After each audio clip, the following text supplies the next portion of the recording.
Today I invite you to listen to a word of hope, especially if you're going through difficult times with your finances. Maybe the bills are piling up. Maybe you feel the weight of uncertainty or the anxiety of not knowing what tomorrow will bring.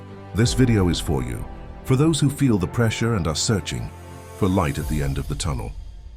Imagine for a moment a person walking on a narrow bridge, trembling with every step, surrounded by a deep abyss. That's what it feels like for many who face financial hardship. The bridge is unstable, the winds are strong, and every step requires courage. But there's something I want you to know right now. You are not alone, and there are real paths forward that allow you to walk with dignity, faith, and wisdom. Let's reflect together on this theme. Let's touch the heart, reorder our thoughts, and rediscover that there's a greater purpose even in adversity.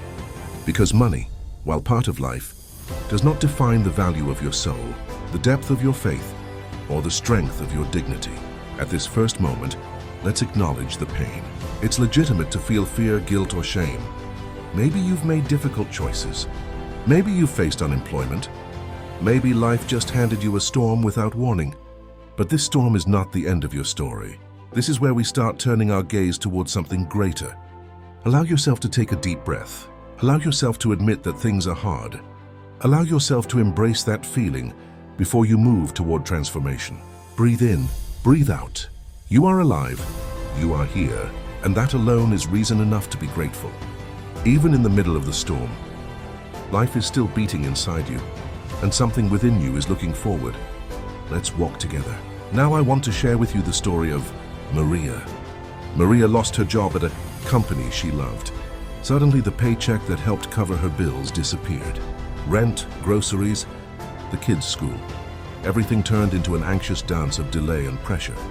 Maria felt ashamed. At night, she would look at her phone, watch the numbers rise, and spend the day with a knot in her stomach. One day, she remembered an old notebook where she had written childhood dreams, travel, a home, stability. Now it all seemed like scribbles from a life that fell apart. But she did something simple. She decided to take one small step. She started listing what she had, what she owed, and what she could pay little by little. She sat down with her family and brought everything to the table. Because the truth is, Guthan, in the silence of anguish, we suffer alone, and in secrecy we wither. But when we bring things into the light, the weight becomes lighter. Maria came across a passage. Apply your heart to instruction and your ears to words of knowledge. Proverbs 23:12. She realized she needed to apply her heart not to guilt, but to wisdom. She reduced expenses, sold things she didn't use, and asked for help to reorganize her finances.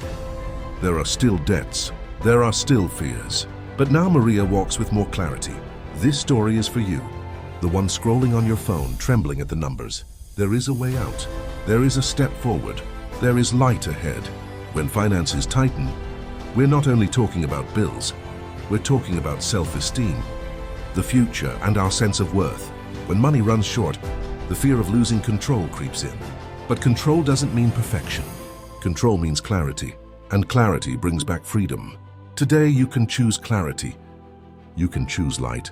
You can choose to see this narrow bridge not as the end, but as the beginning of a journey toward inner stability. Let's now reflect together on a passage that strengthens us. Do not let your hearts be troubled. You believe in God. Believe also in me. John 14:1. Even though this phrase comes from a religious text, it holds universal power. Even in the storms of life, there is a presence that invites us to inner peace. Our outer finances may be in chaos, but there is a place within us that can remain calm. Think of the external storm, bills, debts, uncertainty, and the internal anchor, you, your dignity, your intrinsic value. That anchor is essential. You may hold the bridge with trembling hands, but your feet can still be grounded in inner peace. Imagine a small raft in the middle of a rough sea. You don't control the waves, you don't control the wind, but you can hold onto the oar, row with determination, and keep your eyes on the shore. The raft represents your financial life today. The stormy sea represents crisis. But what matters is this: you're alive, you're rowing, and you're looking toward the coast. It won't happen overnight, but it will happen if you persist in this crossing with courage. Recognizing that you need help is not weakness, it's wisdom. Seek guidance, turn on the light where there was darkness, replace silence with dialogue, paralysis with action. Life may feel paused, but time moves on. And with each passing day, you can take a step. Small, yes, but a step. A sacred step. A step with faith, with dignity, with persistence. Now let's look at another verse that strengthens and enlightens us. For God has not given us a spirit of fear, but of power, love, and self-control. 2 Timothy 1:7. He didn't give us fear to dominate us, but balance, awareness, awakened power, deep love, and wise moderation. In financial terms, this means don't let fear control you. Remember that you can act with love, for yourself and for others, and with moderation, controlling spending and rethinking priorities. Fear paralyzes, power awakens, love heals, moderation frees. Visualize a fragile vase cracked on the outside, almost broken beyond repair. Inside it, a small flame still burns. That flame is your purpose, your dignity, your desire to move forward. The financial crisis may add more cracks to the vase, but if the flame is nurtured, it stays alive. You can mend the vase, strengthen the walls of your life, and keep the flame burning. Because crisis can break things, but it doesn't have to extinguish what's best in you. Now I want you to pause for a second and repeat silently, I am not alone. I have dignity. I am capable. And I will keep going. Breathe, feel it. The financial storm is real, but it doesn't define who you are. The storm may hit the ship, but it doesn't necessarily sink the sailor who remembers to look up at the guiding star. Back to practical life. How do you handle your finances when everything seems to slip away? Step 1. Make an honest inventory. List what you have, what you owe, what needs to be paid, and what can be postponed. This isn't shameful, it's liberating. When you put things on paper, you take power away from uncertainty. Step 2. Prioritize real need. Water, food, shelter, health, family. Everything else comes after. Step 3. Communicate. Talk to those you need to. Banks, creditors, partners, family. Conversations often calm the storm. Step 4. Cut excess. There might be expenses that serve your image but not your life. Ask for help if needed. Small adjustments matter. Let me use a metaphor. Think of your budget as a leaking boat. If you ignore the hole, the boat will sink. But if you plug the leak, throw out unnecessary weight, and row with focus, you can reach calmer waters. The goal isn't luxury or showing off. The goal is stability, dignity, and peace. And this is where faith becomes action. Not magical faith that solves everything without effort, but wise faith. Faith that walks with feet on the ground and eyes on the horizon. Faith that holds the heart while the hands get to work. There's a saying, pray and work. The Bible may not use those exact words, but the principle is there. Life demands action. Faith demands perseverance. And finances require hands that move, a mind that calculates, and a heart that trusts. Now I want to share with you a simple but powerful prayer. Close your eyes if you wish, or just breathe slowly and repeat these words inside yourself. Father of mercy and infinite love, at this moment, I place in your hands my financial worries, my fears, my debts.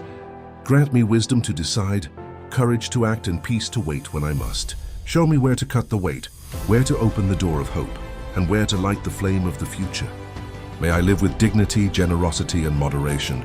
May I never forget that my value is not measured by my bank balance. May I be a light to myself and to others in times of difficulty. Amen. If you repeated this prayer, feel it as a breath of relief. Prayer doesn't change reality instantly. It changes the heart so that it can act upon reality. And when the heart moves, circumstances start to shift. Remember, there's no shame in asking for help. There's dignity in seeking. There's honor in learning. There's freedom in changing.